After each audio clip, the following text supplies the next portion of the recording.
اللہم صلی علی. یہی 27ویں شب تھی، یہی رجب کا مہینہ تھا. میرے آقا حضرت ام ہانی رضی اللہ تعالیٰ عنہ کے گھر آرام کر رہے ہیں کہ جبریل امین جو فرشتوں کے سردار ہیں نبی پاک کے دربار میں آتے ہیں. آرام سے جگاؤں کیسے؟ رب کا حکم ہے کہ محبوب کو بلایا جائے، مگر محبوب آرام کر رہے ہیں. یہ وہی آرام ہے. نہ جگانے پر صدیق اکبر نے نماز قضا کر دی تھی، نہ جگانے پر سیدنا صدیق اکبر نے سانپ کا ڈس جو ہے وہ برداشت کر لیا تھا، جگایا نہیں. اور مولا علی نے دیکھا کہ عصر کی نماز جاتی ہے تو چلی جائے، آقا کے آرام میں خلل نہ آئے. اب جبریل امین کو جگانا ہے. اللہ اکبر، بلاوا رب کی طرف سے ہے. تو اعلیٰ حضرت نے گویا قصیدہ معراج میں کہا کہ فرمایا یہی سما تھا کہ پے کے رحمت، خبر یہ لایا کہ چلیے حضرت. ذرا سمجھیے گا بات کو. کیا خبر لایا؟ کہ چلیے حضرت، تمہاری خاطر کشادہ ہیں. کیا کشادہ ہیں؟ جو کلیم پر بند راستے تھے. نبی پاک کو حتیم میں لایا گیا، وہاں نبی پاک کے سینہ اقدس کو چیرا گیا اور اس میں نور کی برسات کی گئی، حکمتیں داخل کی گئی. پھر سینہ اقدس کو بند کر دیا گیا. آج لوگ کہتے ہیں سائنس نے بڑی ترقی کر لی ہے، اوپن ہارٹ سرجری ہوتی ہے. سنو، 1450 سال پہلے ایک بار نہیں، نبی پاک کی 4 بار اوپن ہارٹ سرجری ہوئی. مگر یہ کیسی سرجری تھی؟ نہ کوئی تکلیف ہے. آقا دیکھ رہے ہیں کہ دل کو باہر نکالا گیا ہے اور نبی پاک کے سامنے نور ڈالا جا رہا ہے. اللہ اکبر، یہ بھی نبی پاک کا معجزہ ہے.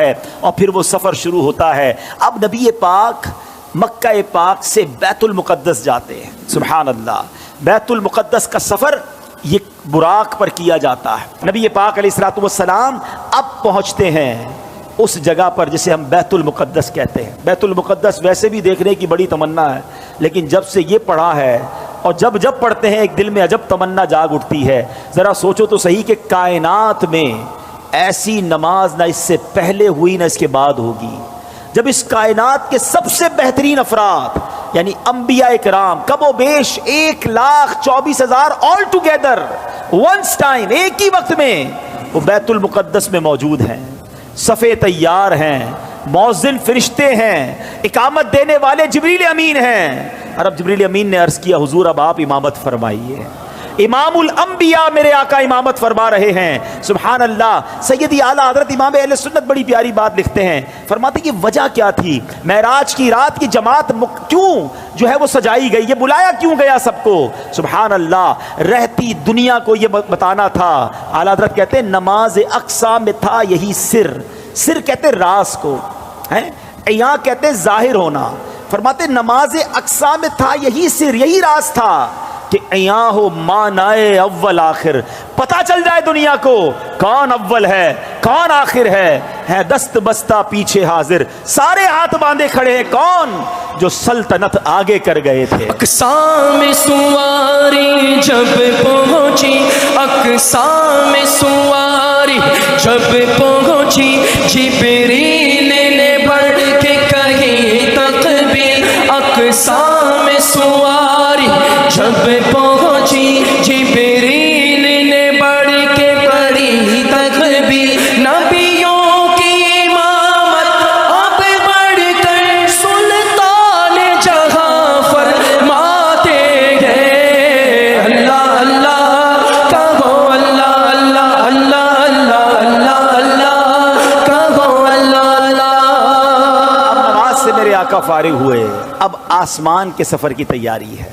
اب سفر آسمان میں وہی براق ہے، وہی بارات ہے، وہی دولہا ہے، وہی باراتی ہیں. آن کی آن میں پہلا آسمان آ گیا. اور اللہ کے حبیب کا یہ سفر کتنا فاسٹ ہوا. نبی پاک آگے بڑھتے گئے. اب سدرۃ المنتہا آ گیا.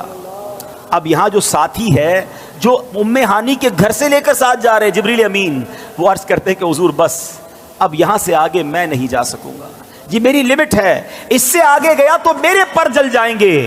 اللہ اکبر. اب اس کے آگے فقط رب کے حبیب جا رہے ہیں. یہ وہ مقام ہے کہ جبریل امین بھی پیچھے رہ گئے. اللہ اکبر. اب جناب نبی پاک علیہ الصلوۃ والسلام جب آگے جاتے ہیں، جبریل ٹھہر کر سدرا پر بولے جو بڑے ہم ایک قدم،